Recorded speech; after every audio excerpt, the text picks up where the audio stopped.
When a commercial truck hurts a family or maybe even kills someone, we will typically file a lawsuit against the trucking company and sometimes the driver of the truck, depending on the facts. Oftentimes, a lot of lawyers make the mistake of just looking at it as, what happened at the intersection, or how did someone end up sideswiping someone? There's a rear end, so we're going to sue the driver. But the reality is that the question that you really need to look at for the family involved is, what allowed this to happen? Why was this driver behind the wheel? Why did the brakes not work on this vehicle? What was it the trucking company was doing and why? And making sure that not only do we get the full story of what went wrong, but hopefully we can prevent that trucking company from doing it to another family or maybe even doing worse.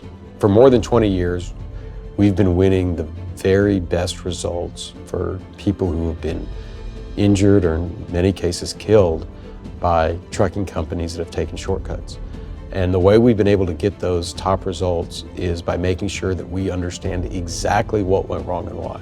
That might mean hiring an accident reconstructionist to figure out the speeds of the vehicles. It may mean finding video camera evidence from places that are nearby that captured it. It may be digging deep into the corporate records to figure out the different shell games that the company's playing and how they're cheating and not following the legal requirements of what they're supposed to do to make sure their drivers and their vehicles are safe to be on the roads. In some cases, in really complex cases, there can be more than one party responsible. You can have a trucking company, you can have a loading company if the vehicle was overloaded or loaded improperly.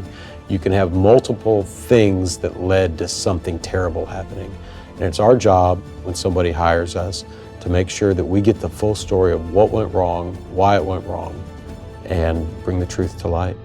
Call us, email us, text us. We'll respond and hold the people who did it accountable and make sure that your family's taken care of.